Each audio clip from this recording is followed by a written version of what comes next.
Hello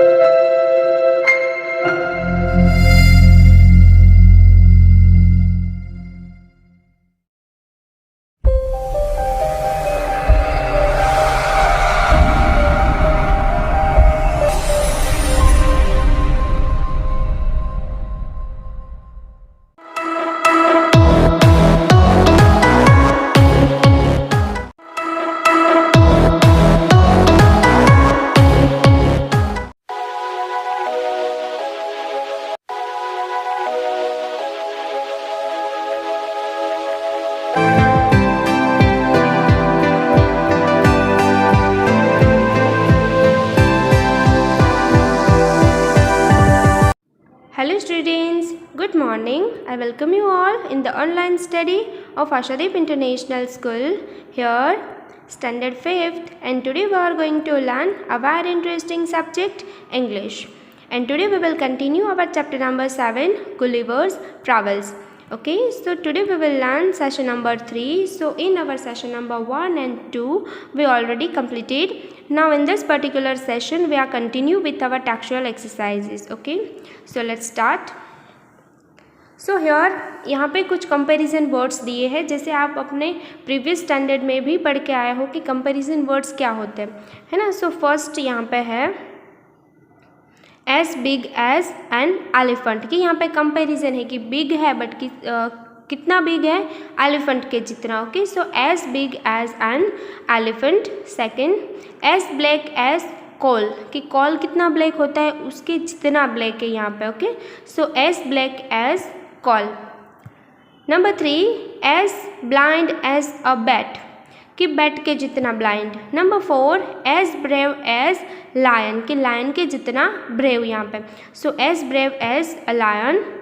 as busy as a bee, bee के जितना busy, जैसे आपको पता है कि बी है वो ऑलवेज बिजी रहती है. So as busy as a bee. Number 6, as cold as ice. Number 7, as cool as a cucumber. Number 8, as cunning as a fox, कि फॉक्स के जितना cunning. Number 9, as fast as a deer. Number 10, as fat as a pig. Number 11, as fit as a fiddle. Number 12, as fresh as a daisy. Okay. And 13, as gentle as a lamb.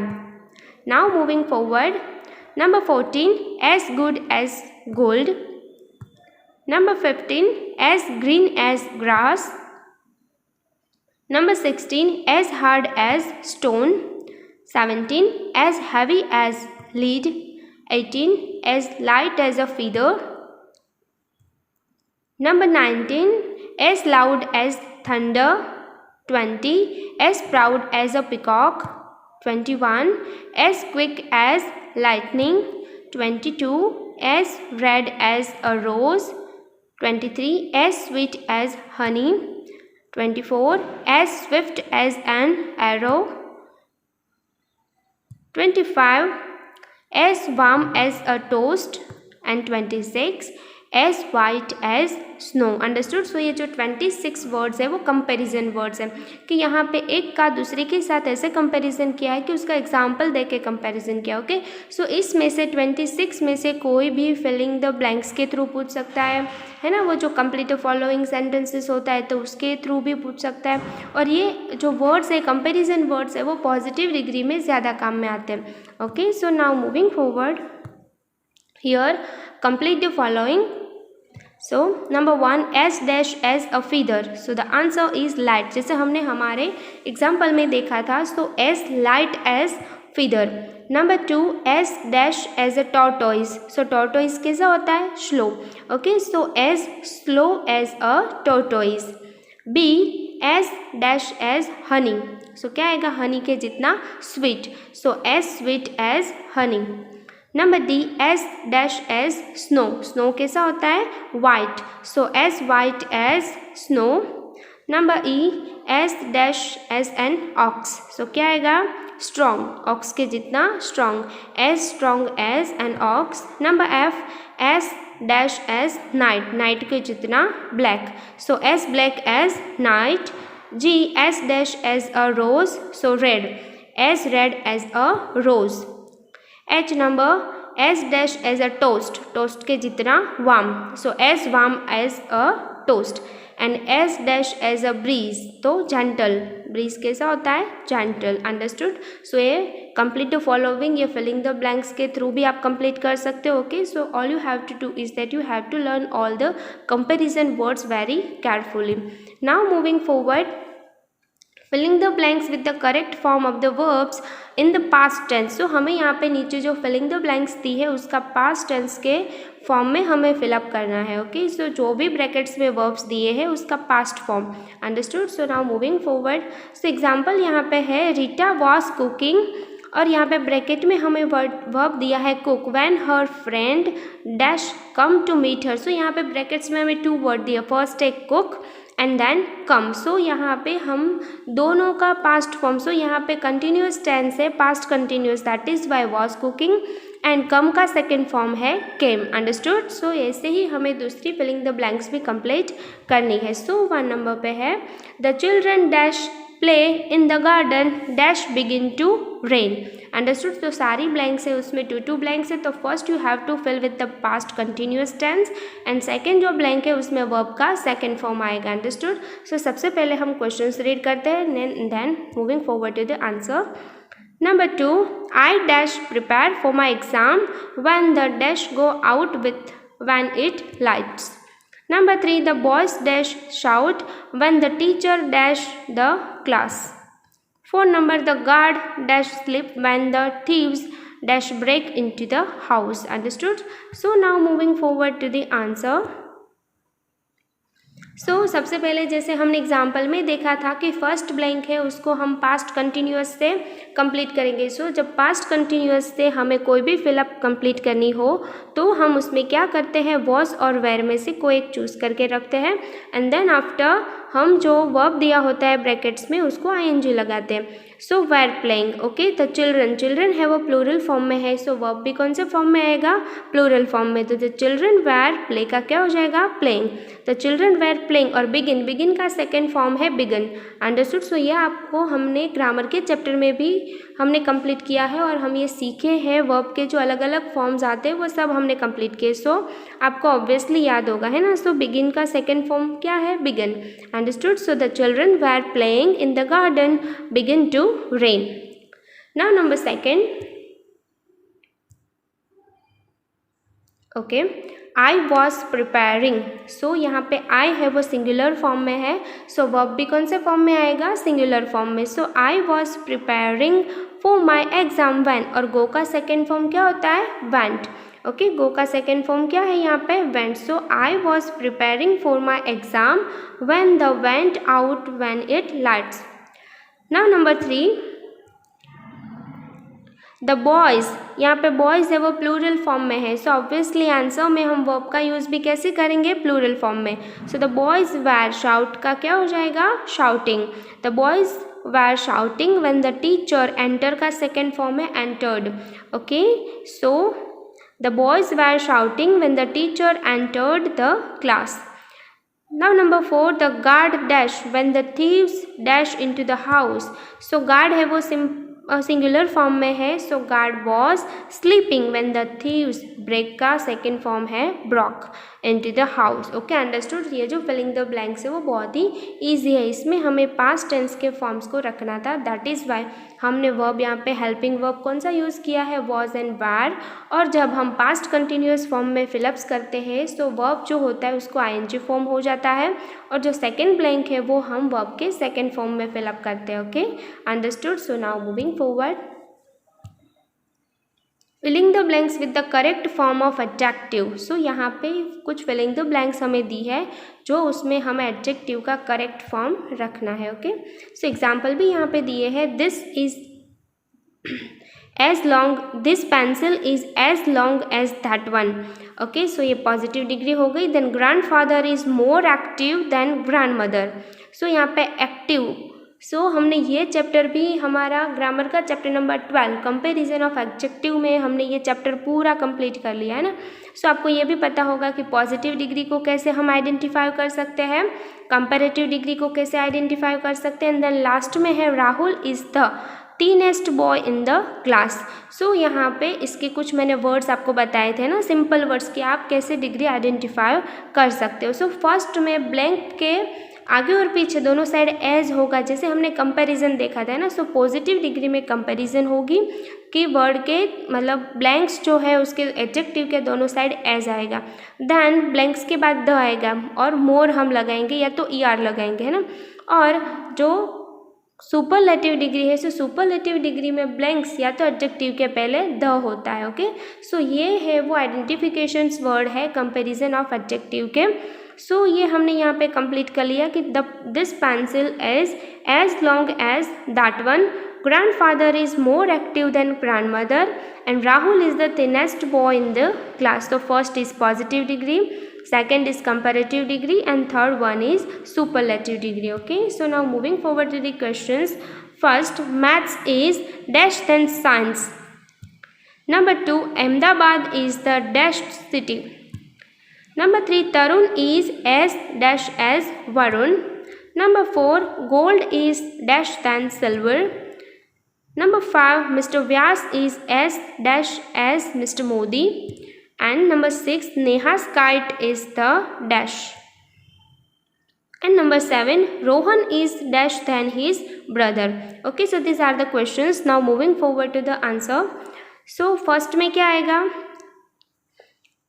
आपको यहाँ पे मैंने बताया है कि blank के बाद यहाँ पे क्या है, देन है। सो ये डिग्री कौन सी होती है, कंपैरेटिव डिग्री। ओके, जब ये कंपैरेटिव डिग्री होती है सो हमें क्या करना होता है, ब्रैकेट्स में जो वर्ड्स है एडजेक्टिव है उसको हमें ER लगाना होता है। बट यहाँ पे डिफ़िकल्ट है, सो हम डिफ़िकल्ट को ER नहीं लगा सकते। हमने ये भी सीखा था कि जो वर्ड्स ऐसे होते हैं, कुछ इरेगुलर एडजेक्टिव्स होते हैं जिसको हम ER नहीं लगा सकते, सो हमें उसमें आगे मोर लगाना पड़ता है, और सुपरलेटिव में हमें मोस्ट लगाना पड़ता है। ओके, सो यहाँ पे ये कंपैरेटिव डिग्री तो आइडेंटिफिकेशन हो गए, बट हम क्या करेंगे, एडजेक्टिव में ER या तो मोर लगेंगे। सो यहाँ पे क्या आएगा, more difficult. Okay, so maths is more difficult than science. Then number 2, Ahmedabad is the, blank के पहले क्या आया यहाँ पे, द। ओके, सो ये ब्लैंक्स है, सो ब्लैंक के पहले हमें यहाँ पे द दिया है, दैट इज वाई ये डिग्री कौन सी होती है, सुपरलेटिव। और सुपरलेटिव डिग्री जब होती है सो हम उसमें EST लगाते हैं। बट सो यहाँ पे आप स्पेलिंग देखो, हॉटेस्ट है, सो लास्ट वर्ड कॉन्सोनेंट उसके पहले वॉवल, सो जो लास्ट वर्ड कॉन्सोनेंट होता है वो डबल हो जाता है। So Ahmedabad is the hottest city. Now number 3, Tarun is as dash as Varun. So blank के दोनों साइड एज है। ओके, सो ये कंपैरिजन हुई, सो ये कौन सी डिग्री होती है, पॉजिटिव डिग्री। और जब पॉजिटिव डिग्री में हमें फिलिंग द ब्लैंक्स कंप्लीट करनी होती है, सो पॉजिटिव डिग्री में हम एडजेक्टिव होता है उसको कुछ भी लगाते नहीं है, उसके एज इट इज़ फॉर्म में उसको रख देते हैं। So Tarun is as strong as Varun. Understood. Now number 4, gold is dash than silver. So blank के बाद यहाँ पे क्या है, देन। ओके, जब ब्लैंक के बाद देन होता है सो वो डिग्री कौन सी होती है, कंपैरेटिव डिग्री होती है। सो कोस्टली का क्या हो जाएगा, कोस्टलियर, या तो आप मोर कोस्टली भी लिख सकते हो। Understood. Now number 5, mister Vyas is as dash as mister Modi. So यहाँ पे ब्लैंक के दोनों साइड एज है, दैट इज पॉजिटिव डिग्री में हम एडजेक्टिव का एज इट इज फॉर्म रखेंगे। So mister Vyas is as popular as mister Modi. Now number 6, Neha's kite is the dash. Blank के पहले यहाँ पे क्या है, द, दैट इज वाई ये सुपरलेटिव डिग्री होती है। और जब सुपरलेटिव डिग्री होती है सो एडजेक्टिव को क्या लगाते हैं, EST। सो बिग का क्या हो जाता है यहाँ पे, बिगेस्ट। लास्ट वर्ड कॉन्सोनेंट उसके आगे वॉवल, दैट इज वाई जो कॉन्सोनेंट है वो डबल हो जाता है। So it's a biggest. So Neha's kite is the biggest. Now number 7, Rohan is dash than his brother.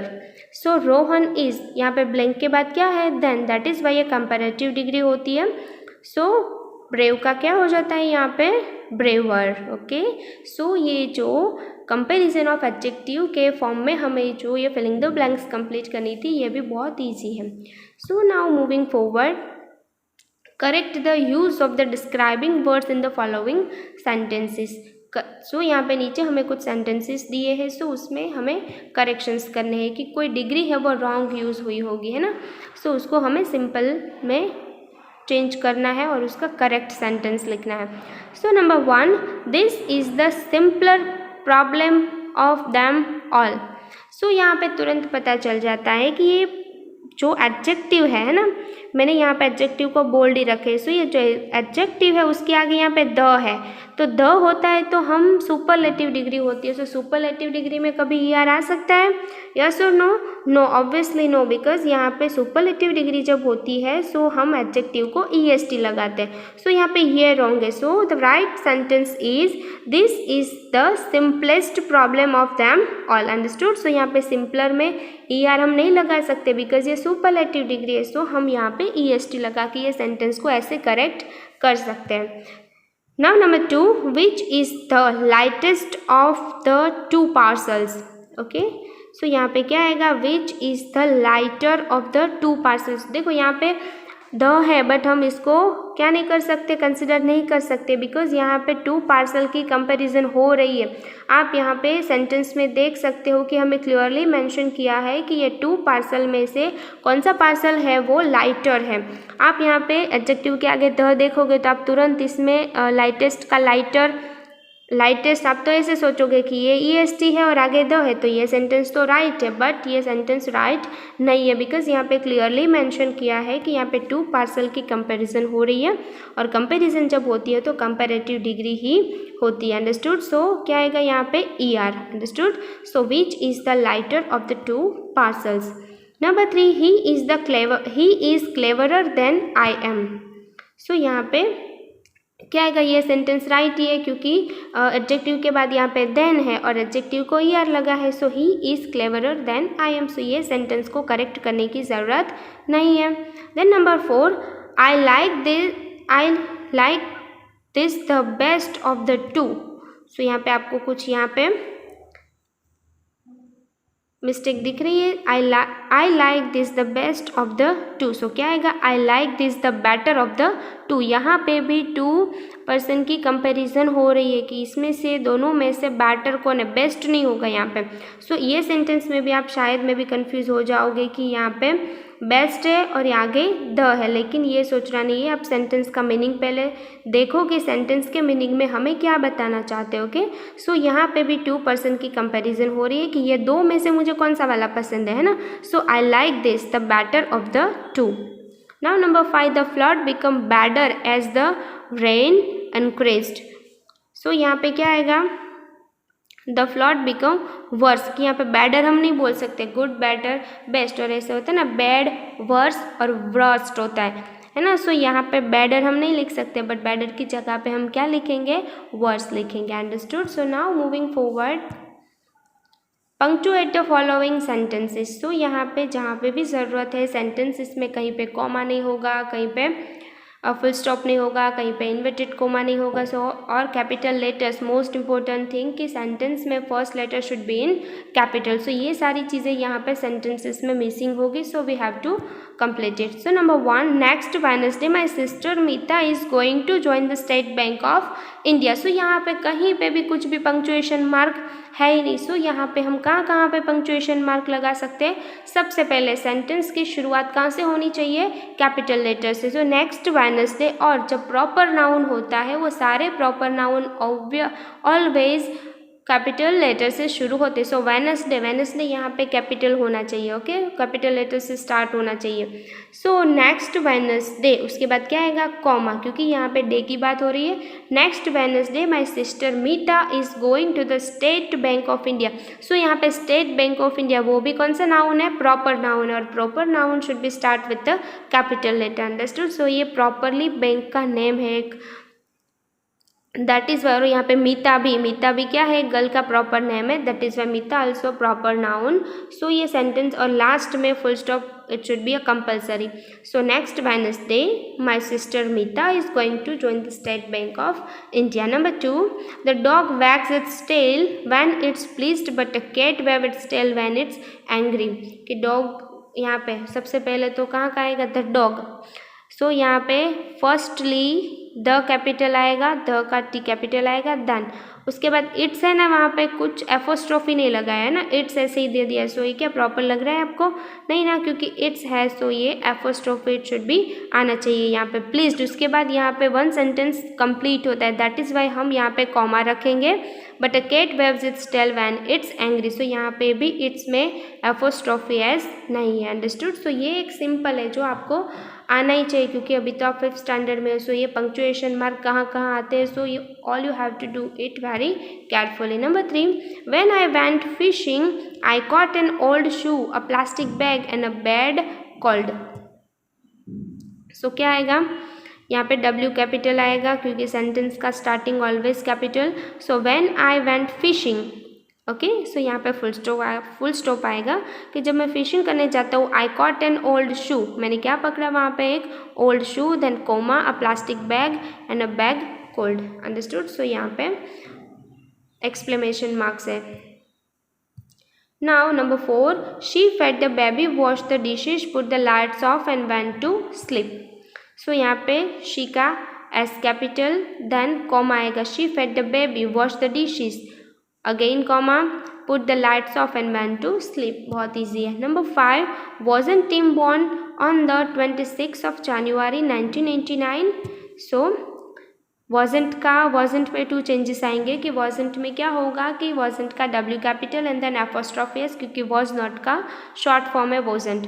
Then Tim, Tim है वो प्रॉपर नाउन है, that is by T capital and 26th of January 1989, क्योंकि question पूछ रहा है, that is by last में हम क्या रखेंगे? Question mark. Number 6, oh no the bus has gone. So यहाँ पे ओ नो में O capital, then exclamation marks आएगा क्योंकि सरप्राइज फीलिंग है। देन फिर अगेन एक सेंटेंस स्टार्ट हो रहा है, so it should be always start with the capital letter and last में फुल स्टॉप।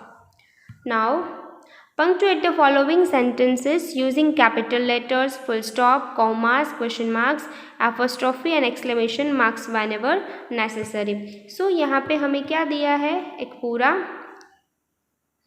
एक लेटर के जैसा कुछ दिया है। सो यहाँ पे पूरा लेटर में कहाँ कहाँ पे ज़रूरत है पंक्चुएशन मार्क की। सो पंक्चुएशन मार्क में आप क्या क्या यूज़ कर सकते हो? कैपिटल लेटर्स, फुल स्टॉप, जैसे हमने हमारे आगे के सेंटेंसेस में किया, commas, question marks, apostrophe and exclamation marks. Okay, जहाँ जहाँ ज़रूरत है वहाँ पे आप कर सकते हो। Dear Sameer, I am sending you photograph of my newest pet Frisky, is a bulldog and a very playful puppy. By next summer he should be old enough to go with us on our long walks in. I'm sure you are looking forward to seeing him. I know you will like him. Warm regards Sanju. देखो ये मैंने यहाँ पे read किया तो कहीं पे भी मैंने स्टॉप नहीं किया, कहीं पे भी मैंने होल्ड नहीं किया। सो ये हम कैसे क्यों करें? क्योंकि जब हमें पूरे सेंटेंस में या तो पैराग्राफ में पंक्चुएशन मार्क प्रॉपरली होगा तो हम होल्डिंग के साथ पूरा पैराग्राफ रीड कर सकते हैं। लेकिन जब भी कोई कोमास नहीं होता, फुल स्टॉप नहीं होता, एपोस्ट्रोफी नहीं होती है ना, सो हम ये प्रॉपरली रीड नहीं कर पाते। तो चलो अभी आंसर देखते हैं, तो आपको ज़्यादा पता चलेगा कि कहाँ कहाँ पंक्चुएशन मार्क्स रखने हैं। सो डियर समीर, सबसे पहले तो दोनों में क्या आएगा? डियर में भी D कैपिटल एंड समीर में भी S कैपिटल, क्योंकि proper noun always begins with the capital letter. And then उसके बाद हम यहाँ पे कॉमा करेंगे, आई एम, फिर sending you a photograph of my newest pet. So first sentence यहाँ पे फिनिश होता है, सो हम वहाँ पे फुल स्टॉप रखेंगे। देन तब सेकेंड सेंटेंस स्टार्ट होता है, so first letter capital, Frisky, Frisky का F capital, is a bulldog and a very playful puppy. Again यहाँ पे एक सेंटेंस फिनिश होता है। ओके, देन दूसरे सेंटेंस में again capital letter, by next summer, फिर कॉम आएगा है ना, क्योंकि यहाँ पे नेक्स्ट समर की बात हो रही है। बाय नेक्स्ट समर, फिर again comma, he should be old enough, फिर नेक्स्ट समर में वो इतना ओल्ड हो जाएगा to go with us on our long walks, कि हमारे साथ वो लॉन्ग वॉक्स पे आ सकता है। फिर again full stop, then I am. So यहाँ पे हम क्या लगाएंगे? एपोस्ट्रोफी, क्योंकि आई एम पूरा लिखने की ज़रूरत नहीं है, बट उसका शॉर्ट फॉर्म भी हम लिख सकते हैं। So I am sure you are looking forward to seeing them, again full stop, I know you will like him. Then यहाँ पे आएगा वार्म रिगार्ड्स देन कॉमा और यहाँ पे नाम आएगा संजू। अंडरस्टूड। सो ये पूरा ऊपर का पैराग्राफ आप देखो तो वो पूरा उसमें फुल स्टॉप नहीं है, कॉमा नहीं है, एपोस्ट्रोफी नहीं है, कुछ भी नहीं है। और हमने नीचे जो पैराग्राफ लिखा है, नीचे जो लेटर लिखा है वो पूरा फुल स्टॉप कॉमा सबके साथ है। Understood. So now moving forward, write 10 sentences on a beautiful dream. Okay, so ये राइटिंग पोर्शन है हमारा कि 10 सेंटेंसेस लिखने हैं कुछ ब्यूटीफुल ड्रीम्स के रिलेटेड। सो ये तो मैंने एक एग्जांपल के लिए दिया है, आप अपने ड्रीम्स के बारे में भी यहाँ पे लिख सकते हो। So last night a beautiful dream, I had a lovely dream. Last night क्या होता है, एक बहुत ही ब्यूटीफुल ड्रीम आता है। So I had a lovely dream, I was in the land of fairies, मैं कहाँ पे था, एक ब्यूटीफुल फेरीज के लैंड में। There were beautiful fairies all around me, फिर वहाँ पे सारी ब्यूटीफुल जो फेरीज थी वो सब मेरे आजू बाजू में अराउंड थी। There were wearing lovely clothes, उन लोगों ने बहुत ही ब्यूटीफुल क्लोथ्स पहने हुए थे। The queen of the fairies was wearing a golden crown, और वो जो सारी फेरीज थे उनके क्वीन थी, तो उन्होंने क्या पहना था, गोल्डन क्राउन पहना था। All of us were playing in the garden, हम सब एक साथ में गार्डन में खेल रहे थे। And was the loveliest garden I have ever seen, और इतना ब्यूटीफुल गार्डन मैंने कभी भी देखा ही नहीं था, बहुत ही लवली ब्यूटीफुल गार्डन था। There were bright and colourful flowers, और वहाँ पे गार्डन में बहुत ही beautiful bright and colourful flowers भी थे। There was a big fountain, also वहाँ पे एक ब्यूटीफुल फाउंटेन भी था, है ना। Birds were creeping in the trees, birds थे वो अलग अलग ट्रीज पे, अलग अलग जो बर्ड्स थे वो क्रीपिंग कर रहे थे अपनी वॉइसेस में। रैबिट्स वेर हॉपिंग अराउंड, जैसे आपको पता है रैबिट कैसे हॉपिंग करता है। सो वो गार्डन में बहुत सारे रैबिट्स भी थे जो उसके आजू बाजू में हॉपिंग कर रहे थे। Squirrels were running up and down in the trees, squirrel भी थी जो ट्री में अप जाती थी, डाउन जाती थी और रनिंग करती रहती थी। It was so much fun, कि मुझे बहुत ही मज़ा आया मेरा ड्रीम देख। And suddenly mother woke me up, और जैसे ही मेरा ड्रीम अभी ख़त्म भी नहीं हुआ था, मैं ऐसे गार्डन में एंजॉय कर रहा था, तो मेरी मम्मा ने मुझे उठा दिया। Okay, so now here we completed our chapter number 7, Gulliver's Travels. Okay, so here you can see a very beautiful picture here कि यहाँ पे क्या है, गुलिवर रिटर्न्स का एक मूवी आया था, उसका एक पोस्टर है। सो आप यहाँ पे क्या कर सकते हो, ये मूवी गूगल में जाके या तो यूट्यूब में जाके सर्च कर सकते हो, और ये मूवी आप देख सकते हो कि उसमें गुलिवर ने अपने जो जर्नी थी उसमें कितने कितने एडवेंचर्स किए, उसके अलग अलग जो एक्सपीरियंसेस हुए थे वो सारे इसमें मेंशन है। जो आप इसमें एनिमेशन वाला मूवी देखोगे तो आपको ज़्यादा पता चलेगा, है ना। So here we completed our chapter number 7. Here we completed the chapter in 3 sessions. Okay, in our session number 1 we did explanations of chapters and word meanings. In session number 2 we did question answers, MCQs and filling the blanks. And in this particular session we did explanations of some grammatical exercises related to this chapter. Okay, so thank you and keep learning.